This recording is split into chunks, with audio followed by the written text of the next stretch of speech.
Hello everyone and welcome back to another episode of the Gandhi show. 2023 के 3 महीने निकल चुके हैं एंड कुछ ना कुछ अलग बात है इस साल के बारे में, और in a positive way, because online मेरे को बहुत ज़्यादा ये चीज़ दिख रही है। लोग अपने आप को इम्प्रूव करने की कोशिश कर रहे हैं। जो परसेंटेज थी ना सेल्फ डेवलपमेंट वाली पॉपुलेशन की, मेरे को वो बढ़ती हुई दिख रही है इस साल। लोग जो है बुक्स पढ़ रहे हैं, जिम जा रहे हैं, अपने आप को हर तरीके से बेटर करने की कोशिश कर रहे हैं। इवन तू ये देख, जब हमने ये चैनल स्टार्ट किया था इस साल के शुरुआत में 1 जनवरी 2023 को, तब से हमारे में ही कितने सारे चेंजेस आ गए हैं, हमारे कंटेंट में कितने सारे चेंजेस आ गए हैं। मतलब इतनी सी वीडियोस में हम कैसी बना रहे थे और अब कैसी बना रहे हैं। हमारे को अपने अंदर चेंज दिख रहा है, हमें लोगों में चेंज दिख रहा है, हमें पूरा कल्चर जो है वो थोड़ा ट्रांसफॉर्म होते हुए दिख रहा है। मे बी इसका एक बड़ा रीज़न ये भी है कि एजुकेशन बहुत ईजिली अवेलेबल है इस टाइम पे, और एजुकेशन को लोगों ने एंटरटेनिंग बना दिया है। बहुत सारे इन्फ्लुएंसर्स ऐसे हैं, यूट्यूबर्स ऐसे हैं, इंस्टाग्रामर्स ऐसे हैं जो अच्छी रील्स बना रहे हैं, जो अच्छा कंटेंट बना रहे हैं यूट्यूब पे, और उनको देखने में मज़ा आता है। बहुत सारे इंडिया में भी हैं ऐसे और बाहर के भी ऐसे लोग हैं जिनको तुम देखते हो और तुम्हें ऐसा नहीं लगता कि तुम टाइम वेस्ट कर रहे हो और तुम कुछ सीख के जाते हो।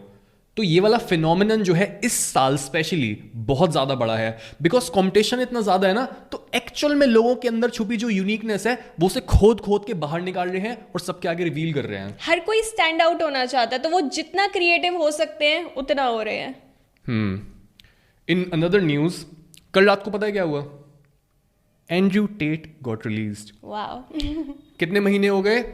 आई थिंक दिसंबर के एंड से अब तक 3 महीने। तो जिसको नहीं पता, एंड्रयू टेट बहुत ज़्यादा कंट्रोवर्शियल इन्फ्लुएंसर है, और 2022 में out of a sudden, out of nowhere, he got viral everywhere.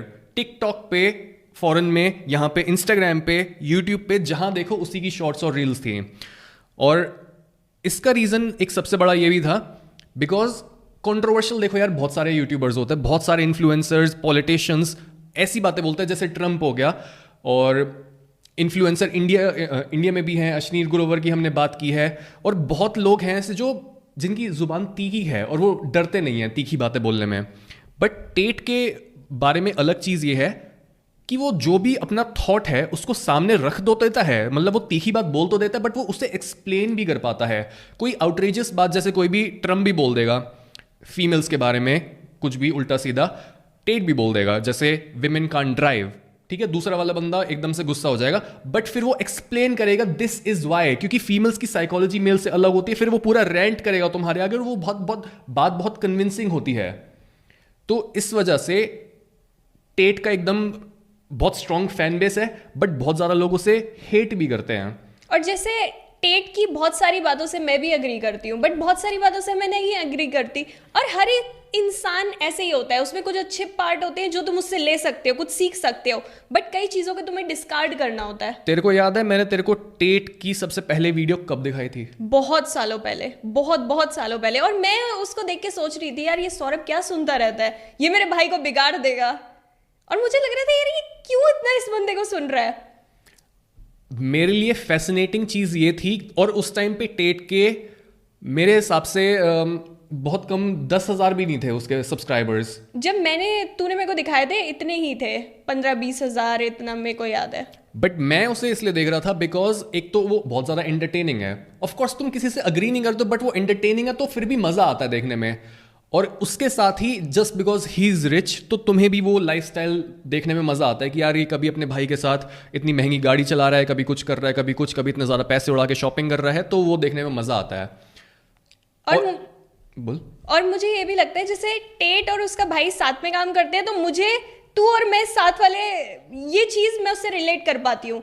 जैसे वो अपनी मतलब वो जो को... बॉन्ड है, वो बॉन्ड सिबलिंग्स के बीच बहुत रेयर होता है, और वो हमें देख के बहुत ज्यादा अच्छा लगता है। मतलब वो ये ना, हम अच्छी अच्छी चीज चुरा रहे होते हैं हर एक से, तो हमें भी दिख रहा होता है वाओ ये चीज हमारे अंदर भी है। और इस चीज को ये रीइंफोर्स करते हैं ऐसे लोग कि हाँ हाँ हाँ हम सही कर रहे हैं, हम गलत पैथ पे नहीं है। क्योंकि लोग ये बोल रहे हैं कि कभी भी कोई भी बिजनेस है वो अपने फ्रेंड या फिर फैमिली के साथ मत करो, बट हम इससे डिसएग्री करते हैं। और टेट ब्रदर्स जैसे लोग इस बात को कंफर्म करते हैं दैट बहुत सारे लोग दुनिया में ऐसे भी हैं जो अपनी फैमिली या फ्रेंड्स के साथ अच्छा बिजनेस कर रहे हैं, और उनका बॉन्ड इतना ज्यादा स्ट्रांग है कि उसे कोई तोड़ ही नहीं सकता। हाँ मतलब जब भी उनको देखो ऐसा लगता है कि बॉन्ड हो तो ऐसा हो, मतलब कई सारी ऐसी चीजें हैं जो उसमें से तुम्हें हटानी पड़ेंगी अगर तुम टेट को सुन रहे हो। तो हर बात को तुम ऐसे ही नहीं ले सकते कि ये जो बोल रहा है यही चीज मैं मानूंगा, नो। और तूने ये देखा कि टेट जैसे नॉर्मली बोलता है, नॉर्मली जो उसकी क्लिप्स होती हैं वो अलग होती हैं, बट अब जब वो रिलीज हुआ है और पहली क्लिप जो अब मैं चलाता हूं उसकी, पहली क्लिप में वो जो बोल रहा है, ही इज रियली काम, ही इज रियली सेंटर्ड, क्योंकि बहुत सारी उसमें ऐसी बातें हैं ना कि वो एकदम एक्सट्रीम फालतू की बातें बोलेगा, बीच में से तुम्हें नगेट्स चुराने पड़ते हैं कि अच्छा ये वाली बात ठीक पते की करी है तूने। टेट की मैं क्लिप दिखाता हूं, इसके बारे में और बात करते हैं फिर। चलाऊं? Freedom at last.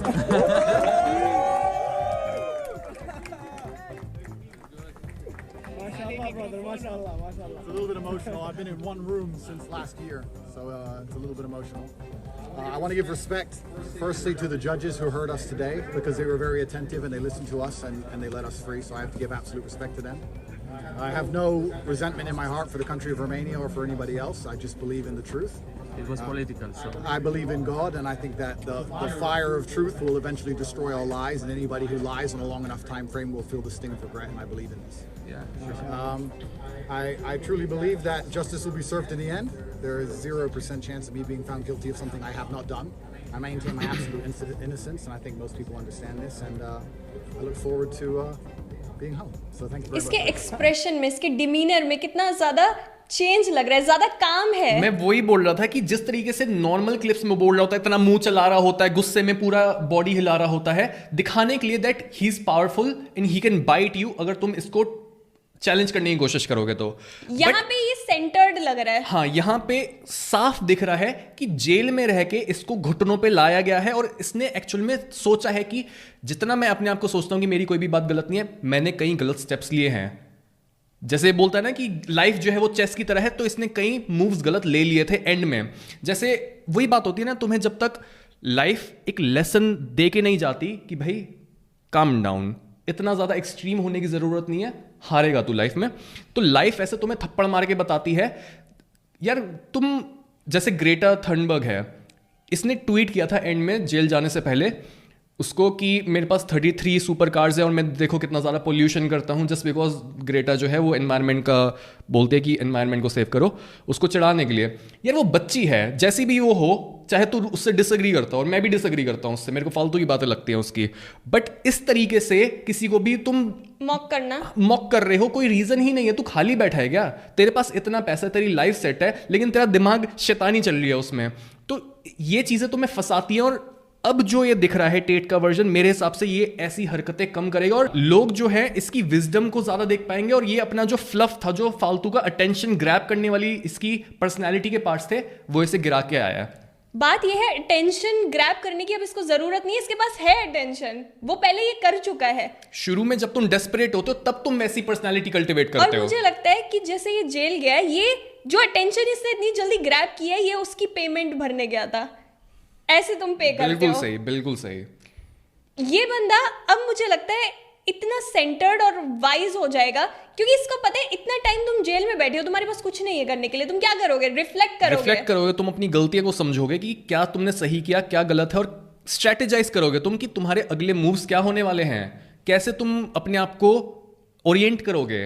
And I am happy for him क्योंकि कहीं ना कहीं हम रिलेट कर पाते हैं एक ऐसे बंदे के साथ जो सेल्फ मेड है, जो अपनी फैमिली को ऊपर ले जाना चाहता है, अपने भाई के साथ अपना बिजनेस कर रहा है। मेरे से पापा ने एक बार पूछा कि सुरभि तू भाई के साथ काम कर रही है, तू जॉब करना चाहती है जॉब कर ले, कुछ और करना चाहती है कुछ और कर ले, ऐसे ज़रूरी थोड़ी है कि भाई और तू साथ काम करो। तो मैंने पापा को यही बोला कि मैं किसी और की नौकरी करूं और वहां से पैसे लाऊं, इससे बेटर मैं क्यों ना अपनी फैमिली के साथ ही ऊपर बढ़ूं। ये चीज़ ना इंडिया में कितनी मिसिंग है। बाली में हमने कितनी ये चीज़ देखी थी, हर कोई अपनी फैमिली जो है साथ में बिजनेस कर रही है, और यहाँ पे क्या बोला जाता है, फैमिली के साथ बिजनेस मत करो, रिलेटिव्स जो होंगे पैसा ले जाएंगे, कोई देगा नहीं। अगर तुम्हारा बॉन्ड अच्छा है और तुम्हें पता है कि पैसे से ज्यादा ये बंदा मुझे प्यार करता है, तो ऐसा कुछ नहीं हो सकता। ये वाली चीज़ जो होती है सुपरफिशियल होती है जब ये कोई इंसान बोलता है कि फैमिली के साथ, फ्रेंड्स के साथ नहीं, क्योंकि तुम एक्चुअल में उस इंसान को जानते ही नहीं हो, तुम एक्चुअल में ट्रस्ट ही नहीं करते हो अगर तुम ऐसा बोल रहे हो तो। और बिजनेस से पहले तुम्हें अपने रिलेशनशिप पर काम करना चाहिए अगर तुम्हारे मुंह से ऐसे शब्द निकल रहे हैं तो। और आज अटेंशन हर कोई खींचने की कोशिश कर रहा है, बट इसमें और बाकियों में डिफरेंस ये है कि जो भी ये बोलता है उसमें बहुत ज्यादा कन्विक्शन है, और दूसरी चीज इसके वर्ड्स जो है वो लड़खड़ाते नहीं है, एकदम स्ट्रेट टू द पॉइंट गोली की तरह भर जाते हैं। बोला जाता है ये इसलिए ही इतना ज्यादा फेमस हुआ है just because he is a master orator. जिस तरह से ये बोलता है ही इज रियली आर्टिकुलेट। जो भी दूसरा बंदा बोल रहा है वही कंट्रोवर्शियल वो भी है, बट ये बोलेगा इतने कन्विंसिंग वे में, इतना परसुएसिव है, इतना चार्मिंग वे में बोलेगा कि तुम अग्री भी नहीं करोगे, मुंह पे स्माइल तो आ ही जाती है कि यार क्या क्या तू कर रहा है। और उसके साथ ये नॉटी भी है, मतलब ये सीधी सीधी बात नहीं बोलेगा, बहुत फनी वे में बोलेगा, एंटरटेनिंग वे में बोलेगा। तो तुम, ये ऐसा बंदा है कि अगर ये स्ट्रीम करे 10 घंटे, तुम इसको 10 घंटे देख लोगे। जैसे पैट्रिक बेट डेविड के साथ इसका 5 घंटे का इंटरव्यू है, कितने ज्यादा व्यूज है उस पर? 10-12 मिलियन व्यूज हैं। 5 घंटे इस बंदे को देखा जा सकता है, ये इतना एंटरटेनिंग है। और जैसे अभी तूने बात बोली कन्विक्शन के साथ ये बोलता है। इसने कन्विक्शन के साथ कितनी बार ये बोला है कि ये मैट्रिक्स से बाहर निकल चुका है। और मैंने ऑनलाइन ये देखा, लोगों को लग रहा है इसका मैट्रिक्स जो है ये माया के बारे में बात कर रहा है, बट ये उस मैट्रिक्स के बारे में बात नहीं कर रहा। जैसे हिंदुइज्म में कॉन्सेप्ट है माया का, माया जाल। माया का मतलब होता है इग्नोरेंस, ठीक है। एक लेवल पे इग्नोरेंस की बात कर रहा है, बट ज्यादा ये पॉइंट आउट करता है एलीट्स की तरफ कि एलीट्स ने तुम्हें इग्नोरेंट बना रखा है। तुम कॉन्शियस हो जाओ इसका, यार मतलब हाँ बोल तू बोल। मैं बोल रहा हूं कि एग्जिस्टेंस की तरफ ये पॉइंट आउट नहीं करता कि एग्जिस्टेंस ही ऐसे बिल्ड हुई पड़ी है कि वो तुम्हें इग्नोरेंट बनाए रखे, बट ये बोलता है एग्जिस्टेंस ऐसी नहीं है, एलीट्स ऐसे हैं कि उन्होंने तुम्हारे को ऐसा ब्रेन वॉश कर रखा है कि तुम कभी इस चीज से निकल ही ना पाओ बाहर। जैसे मैट्रिक्स मूवी में ये होता है ना कि जो मशीन्स होती हैं वो एनर्जी लेती हैं, वो खुद को जिंदा रखती हैं ह्यूमन वार्मथ पे फीड करके, जो बॉडी की हीट होती है उस पे फीड करके।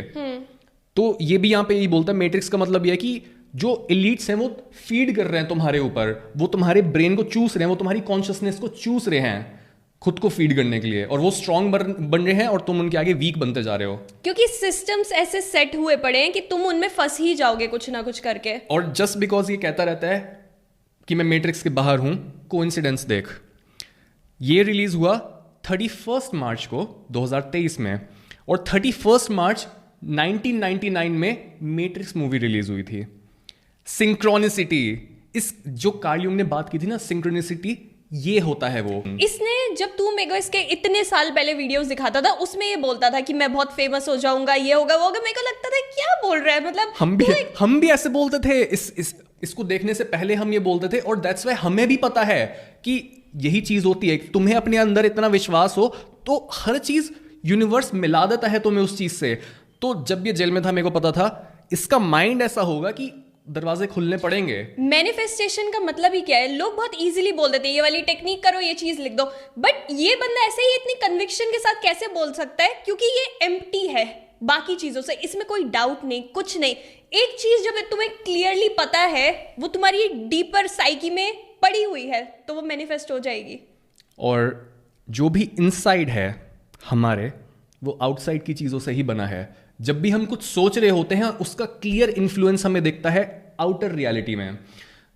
कार्ल युंग ने एक बहुत बढ़िया बात बोली थी कि जब भी हम अनकॉन्शियस को अपने अंदर नहीं मिलते हैं, तब हम उसको बाहरी दुनिया में मिलते हैं, हमें उसको बाहरी दुनिया में फेस करना पड़ता है। तो या तो तुम कॉन्शियस होके अपने माइंड को चला सकते हो, या फिर तुम अनकॉन्शियसली जो भी तुम्हारी लाइफ में मिल रहा है तुम उसको टकरा के बोल सकते हो किस्मत। ये सोच कितनी डिफरेंट पर्सनालिटीज है, टेट और सदगुरु, बट दोनों एक चीज सही कर रहे हैं। टेट बोलता है मैं पानी पीता हूं, कॉन्शियसली पीता हूं, मैं कुछ सोचता हूं, मेरी थॉट्स कॉन्शियसली सोचता हूं। और सेम सदगुरु और सेम युंग। ये रील थी जिसमें बताया गया है कि ट्रिस्टन और एंड्रयू दूसरों को ऐसा सजेस्ट करते हैं कि be conscious of everything you do. What is the biggest mindset change that you learned from Andrew and Tristan? Well, it actually started the very first time we met up in DC.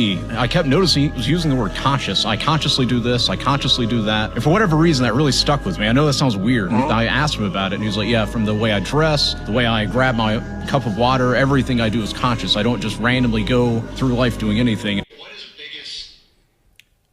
ये चीज़ जो है, इसने मेरा इन पे opinion थोड़ा ठीक रखा है। मैं मतलब रिस्पेक्ट करता हूं कहीं ना कहीं टेट्स की, just because they are spiritual और लोग ये पकड़ नहीं पा रहे हैं, वो गलत काम कर रहे हैं, बट तुम्हें ये नहीं समझ आ रहा कि at the same time he is spiritual.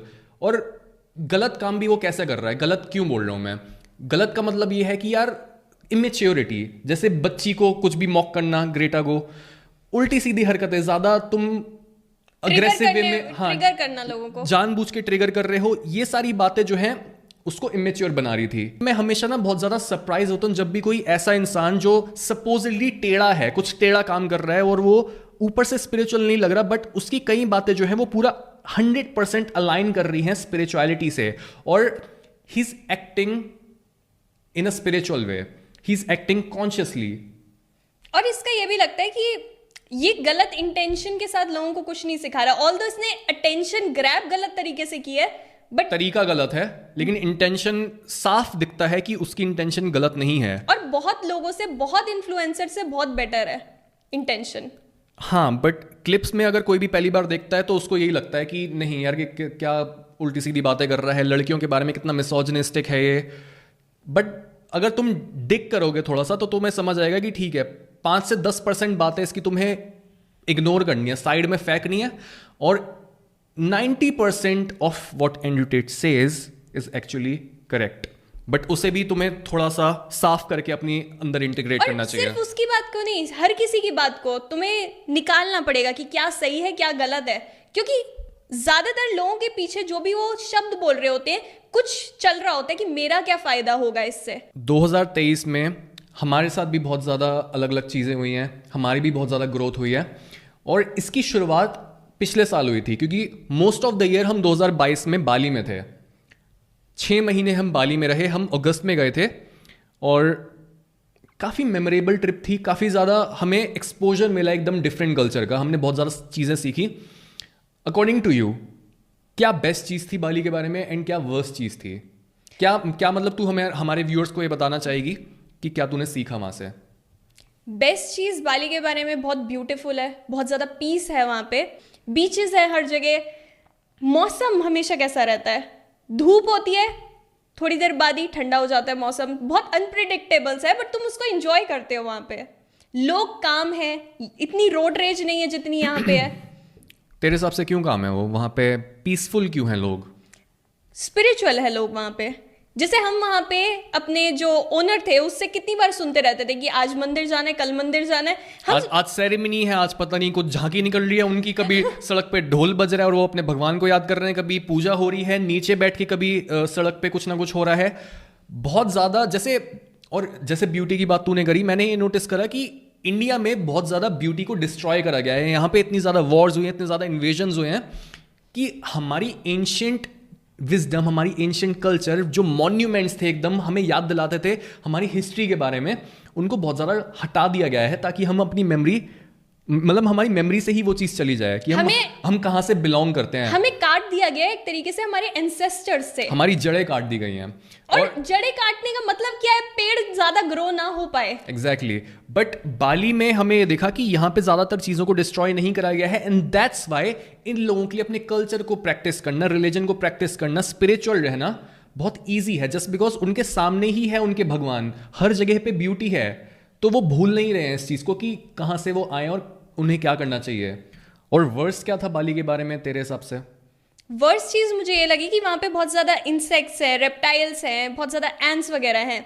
मतलब अगर मैंने खाने को 2 सेकंड के लिए टेबल पे छोड़ दिया, मुझे पता है जब मैं वापस आऊँगी वहाँ पे बहुत सारी एंट्स होंगी, लिजर्ड होगी, कुछ ना कुछ होगा वहाँ पे, तुम छोड़ नहीं सकते।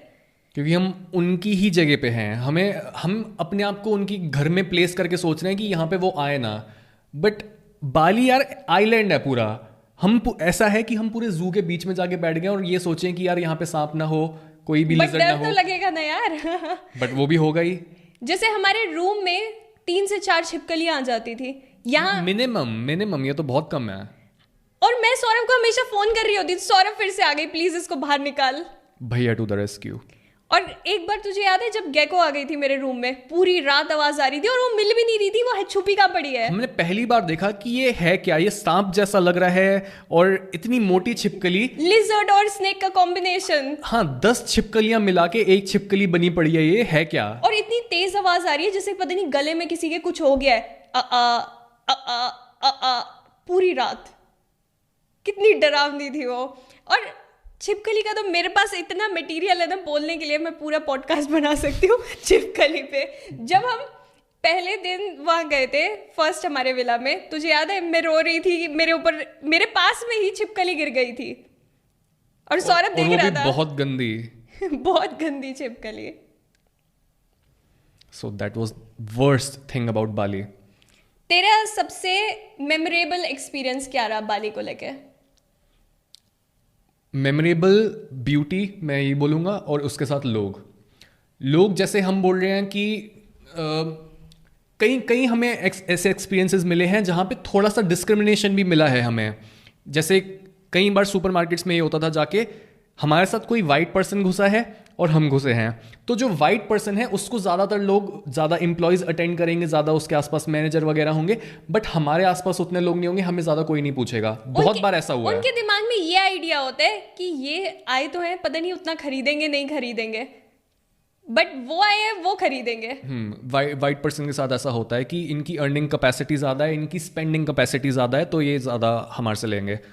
ऑल्दो ऐसा होता नहीं था, हम ज़्यादा ले रहे होते थे, बट ये बहुत कम हमारा ऐसा एक्सपीरियंस था। ये बहुत रेयर होता था। 6 महीने तुम रहते हो तो तुम्हें अच्छी गंदी दोनों चीज़ें देखने को मिलती हैं, बट ज़्यादातर जो चीज़ थी वो अच्छे लोग थे, बहुत अच्छे लोग हैं बाली में। बहुत ज़्यादा कल्चर अच्छा है और बहुत सिमिलर है इंडियन कल्चर के, बिकॉज इतने ज़्यादा हिंदूज़ हैं वहाँ पे और बहुत ज़्यादा स्पिरिचुअल हैं अगेन। तो हाँ। ये चीज़ मेरे को बहुत ज़्यादा अच्छी लगी कि इतनी ज़्यादा जो पूरा सिटी है वो इतना सेफ है, जस्ट बिकॉज लोग अच्छे बिहेवियर में बिलीव करते हैं और स्पिरिचुअल है लोग स्पिरिचुअल हैं। और तुझे याद है हमारा जो सेकंड विला था उसमें गेट भी नहीं था? हाँ, हमारे सेकंड विला में गेट भी नहीं था, थर्ड विला में एड्रेस नहीं था। थर्ड विला में एड्रेस नहीं था, और ऑल्दो वो बहुत अच्छा था विला, बट जस्ट बिकॉज वो न्यूली बिल्ड था तो ओनर को खुद भी नहीं पता था कि उसने क्या बना रखा है, कहाँ पे बना रखा है।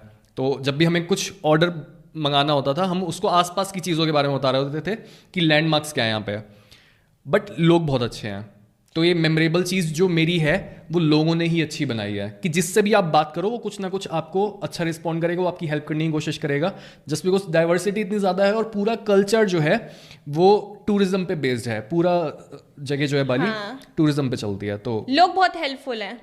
एंड इसके अलावा मुझे एक चीज़ जो बहुत ही मेमोरेबल लगी थी, जब हमारा फर्स्ट डे था थर्ड विला में, फर्स्ट डे ही था आई थिंक, जब तू मेरे को बाहर बुला रहा था और हम लॉक हो गए थे, बाहर लॉक हो गए थे। हाँ, और हाँ। फोन अंदर रह गए थे। हुआ ये था, मैं गार्डन में था और वहाँ पर मेरे को कुछ मूव होता हुआ देखा। मेरे को लगा ये क्या है, मे बी कोई फ्रॉग है, मे बी कोई इंसेक्ट है, बट मैंने पास जाके देखा तो वहाँ पर एक सांप था। और मैंने पहली बार एक सांप को देखा था अपने आगे, तो मैंने सुरभि को जल्दी से बुलाया कि सुरभि जो बाहर आ, सुरभि क्या हो रहा है, देख यहाँ पे इतना बढ़िया मतलब सांप है कुछ बढ़िया।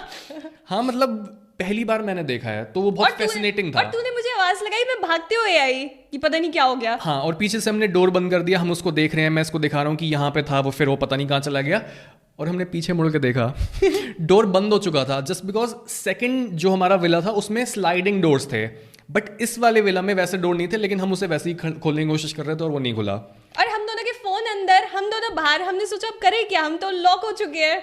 फिर हम गली के बाहर गए और जो हमारा नेबर था उसकी शॉप के अंदर से हम पूरा गए और उसको हमने बोला कि हम टाप के जाएंगे अपने वहाँ पे, क्योंकि हमने चाबी अंदर छोड़ दी है, आपकी छत से हमें कूदना है। हाँ, तो और थोड़ा डिसेंट गैप था दोनों घरों की छत के आई बीच, थिंक 3 फीट जितना या 2 फीट जितना। हाँ, मतलब 2 फीट समझ ले। हाँ। और मैंने कहा कि ठीक है तू यहीं पे रह सुरभि, मैं वहाँ पे जंप करूँगा। हाँ। मैं वहाँ पे जाता हूँ, अंदर नीचे जाता हूँ, खोलता हूँ, तू यहीं पे रह। मैं वहाँ पे जंप करके दूसरे अपने घर पे आया हूँ दूसरे के से, और पीछे मैंने क्या देखा, मेरे पीछे जेम्स बॉन्ड आ रहा है, सुरभि पीछे से जंप करते हुए आ रही है और मैं इसको डांट रहा हूँ कि तू क्यों आई है रिस्क करके, क्योंकि इतना पतला सा छज्जा है वो, अगर वो गिर जाए वहां से, तू अगर वो टूट जाए। मैं लाइफ को एक्सपीरियंस कर रही थी 2 फीट की जंप लगा के। एटलीस्ट मैं अब किसी को बोल सकती हूँ कि मैं एक छत से दूसरी छत कूद सकती हूँ। और हमें नीचे जाके पता है क्या पता लगा, सबसे फनी पार्ट, डोर लॉक्ड ही नहीं था। हमें खोलना नहीं आ रहा था, हम गलत तरीके हाँ, से उसको खोल बस रहे थे। दूसरी तरीके से खोलना था। सो ये बहुत ही फनी एक्सपीरियंस था। इसके अलावा हमने बहुत अच्छे बीचेस देखे थे। उलुवातू का बीच कितना ब्यूटीफुल था। साउथ बाली में हमें जैसे हम मूवीज में देखते हैं ना उस टाइप का, मूवीज में भी हमें वैसा पता नहीं लगता। और बाली के मोस्ट ऑफ द बीचेस जैसे गोवा में भी हमने देखा है नॉर्मल बीच होते हैं, जितना भी हमने देखा है वीडियोस में और जो लोग फोटोज डाल रहे होते हैं उसमें। बट साउथ बाली का उलुवातू में एक बीच है, मिलाली बीच। डैम। जब हम उसकी तरफ नीचे भी जा रहे थे मेरी आंखें ऐसी हो गई। हर चीज इतनी ज्यादा ब्राइट, स्काई है तो वो कुछ ज्यादा ही ब्लू है, पेड़ है तो वो कुछ ज्यादा ही ग्रीन है, ओशन है वो कुछ ज्यादा ही इंटिमिडेटिंग, इतना बड़ा तुम्हारे आगे लग रहा है। हर चीज सरियल थी। और वहां पे लोग भी बहुत कम थे, गिने चुने लोग थे, तो हम और ज्यादा एंजॉय कर रहे थे और ऐसा लग रहा था ये रियल नहीं हो सकता। 2 सेकंड के लिए हम समझ नहीं पा रहे थे ये रियल है। हाँ, तो ये भी एक और चीज थी जिसने बाली में हमें बहुत ज्यादा रीवायर करा। ब्यूटी से हमारे को एक नए लेवल पे इंट्रोड्यूस कराया उस चीज ने, और जो हमारे अंदर चेंजेस आए नए कल्चर को एक्सपीरियंस करके वो तो थे ही। इसके अलावा जब भी हम स्कूटी से जाते थे, हम स्कूटी पे ट्रैवल कर रहे होते थे इधर से उधर, और जब भी हम बीच की तरफ जाते थे हम कैसे अपने आप को एंटरटेन करते थे। मतलब मैं तुझे कैसे एंटरटेन करती थी। इमेजिन हमारी 1 से 1.5 घंटे की राइड्स हैं और पीछे से मेरे को आवाज आती है, 3 ऑप्शन मेरे को मिलते हैं, सौरभ गाने सुनेगा, पॉडकास्ट सुनेगा या फिर ऑडियो बुक। और मैं भी पागल हूं, मैं चूज कर रहा होता था कि ठीक है आज ऑडियो बुक सुना कोई। बट वो ऑडियो बुक फोन में नहीं चल रही होती थी, वो मैं सुना रही होती थी। तू बहुत एंटरटेन होता था। तेरे को कैसे पता? क्योंकि तू हर बार ऑप्शन चूज करता था जो अब तो entertain- दे रही है तो मैं कहता था कि चलो ठीक है। कई बार सौरभ कहता था म्यूजिक सुनना है तो मैं इसको गाने सुनाती थी। बट ये सोच कितनी फनी चीज है और कितनी क्रिएटिव चीज है। यहाँ पे हमारे पास कार है तो हम बाहर चले जाते हैं, कुछ भी सुन लेते हैं। बट जब हमारे पास कोई चीज नहीं होती है तुम क्रिएटिव हो जाते हो, कुछ मस्ती उसी में निकाल लेते हो।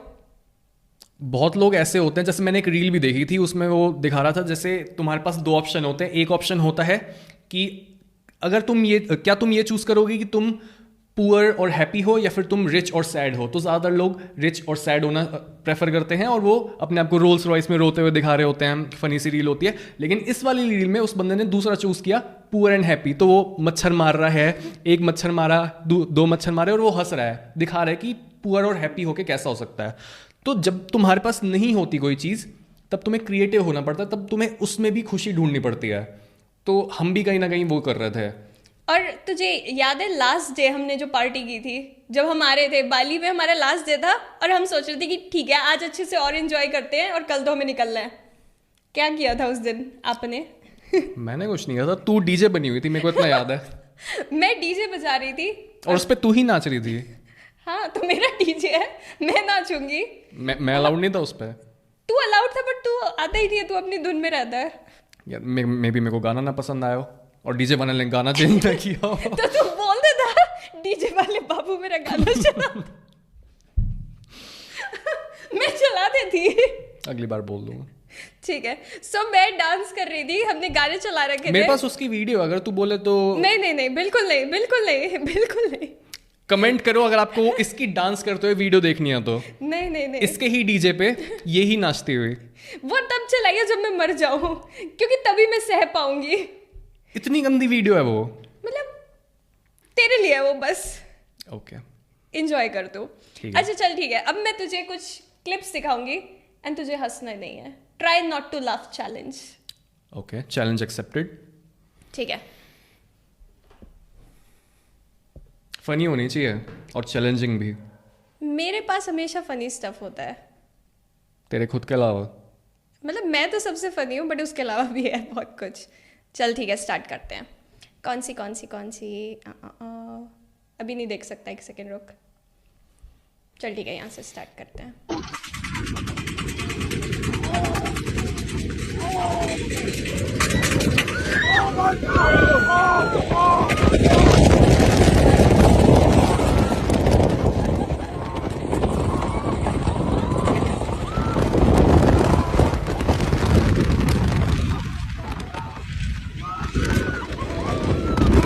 कितनी फनी है सौरभ। स्माइल आ गई, हंसी चल नहीं ठीक आई। है, नंबर 2।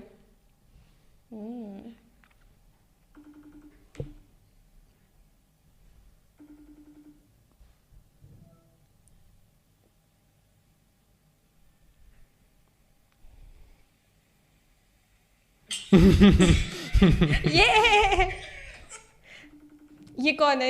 ये तेरे जैसा क्यों बैठा हुआ था? तू कई बार मेरे को वीडियो कॉल करके ऐसे ही कर रहा होता है। जब तू सुबह उठ के आती है तब भी मैं ऐसे ही कर रहा होता हूँ। हाँ। मोस्ट ऑफ द डे तु- हम तुझे ऐसे ही याद मिलते है? हैं। तुझे याद है पुराने घर में जब तू मुझे वीडियो कॉल करता था? मेरे फोन में हम दूसरे रूम में हैं और तू वहां से मेरे को वीडियो कॉल कर रहा था और ऐसे चुप मुंह बना के दिखा रहा होता था मुझे। और तू हंसती थी फिर। हाँ ठीक है, next.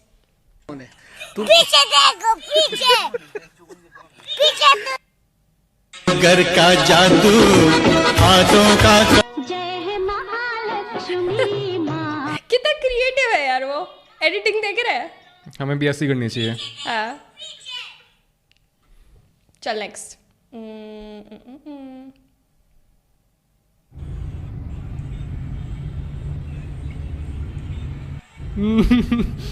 That's all? That's it. That's all we have? इतना काफी नहीं हंस तो दिया तू।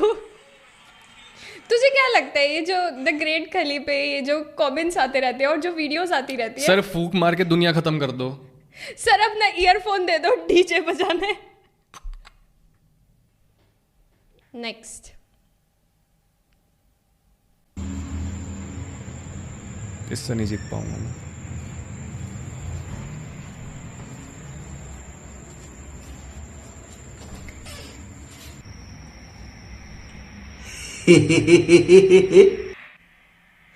सौरभ हंसना था यार, स्माइल मत दे, हंस। Hey baby, you ready? Oh, are you able to get out? Oh no, I can get out.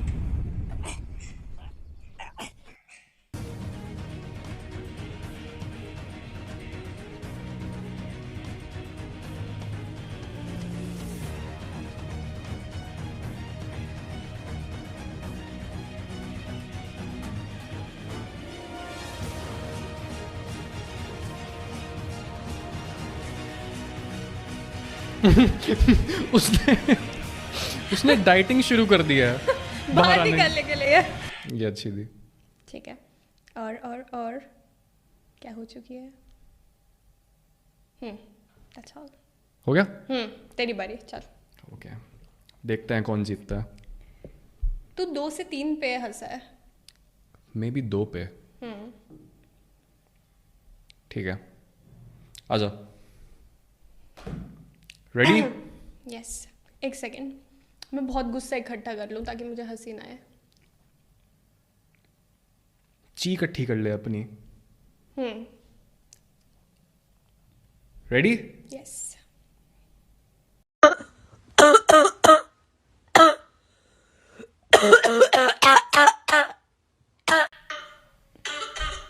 That's it. तू ऑलमोस्ट हंस गई थी। स्माइल की थी but tried not to laugh है। बट अच्छा था ना, तेरी वालियों से ज्यादा। चलाऊं? काका जरा मेरे को बाच तू काल दी चिप करी ते मैं मगरमच्छ आज बोलांगा सच। ये डिप्रेसिंग थी। Okay third one. Skip. But when does this game get fucking good?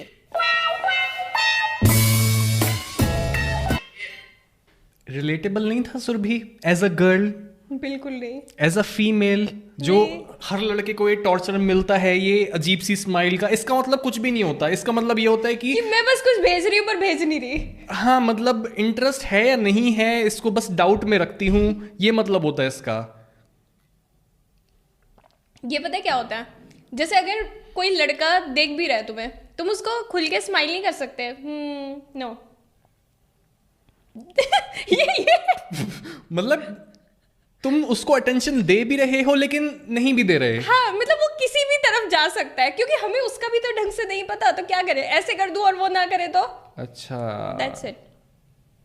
मतलब तुम गेम को हारे नहीं हो इस तरीके से, लेकिन तुमने फिर भी साइन दे दिया है ताकि दूसरा तुम्हें जीतने आए। नाउ यू नो लड़कियों की ट्रिक्स। चलाओ अगली। या Skip. But when does this game get fucking good?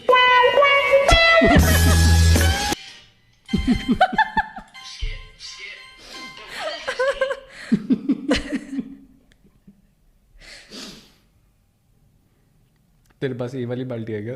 नहीं, इससे बेटर है पर फिर but relatable. Next one. Welcome to the Gandhi show. Now he's going to pull this off. There's absolutely no way. Oh my God! I can't believe what I'm seeing. Attitude adjustment. A much needed big. लिखा क्या हुआ है? जब सामने वाला इंसान दूसरे गाल पे भी थप्पड़ मारता है. सौरभ इतना फनी है. बाय द वे सौरभ को उन सारी चीजों पे हंसी आती है जो बिल्कुल हंसने वाली नहीं होती. कई ऐसी रील मेरे को भेजता है तू जिसपे खुद घंटा हंस रहा होता है, मेरी स्माइल भी नहीं होती उस पर. किस किस को ये फनी लगा ये पढ़ के, जब सामने वाला इंसान दूसरे गाल पे भी थप्पड़ मार दे? ले Gandhi ji. By the way मेरी इतनी थी. सो क्लियरली मैं जीत चुकी हूँ. नहीं, तू दो पे हंसी है और मैं भी दो पे हंसा हूं. तो मैं दो पे नहीं, मैं एक पे हंसी हूँ. नहीं, दूसरी पे भी हंस गई तू. बहुत बहुत छोटी स्माइल थी. काउंट होती है बेटा. तुम बताओ, कमेंट करके बताओ कौन जीता, मैं या मैं? इतने गुस्से में बोलेगा तो तुझे जिता देंगे. मैं तो प्यार से बोल रही हूँ. ठीक है, बताओ कौन जीता. मैं. ठीक है. और व्हाट एल्स मिस्टर गांधी? मे भी इस एपिसोड के लिए इतना ही काफी है. ठीक है, ठीक है, फिर yes. चलें? जिम का टाइम हो रहा है हमारे, हमेशा की तरह. हाँ, हमेशा हम एपिसोड खत्म करते हैं, फटाफट चेंज करते हैं और जिम भाग जाते हैं. तभी मैं अपने इलेक्ट्रोलाइट्स पी रहा होता हूँ शुरू में. और मैं अपना पानी. Not so cool. ठीक है, चलो. Okay, bye.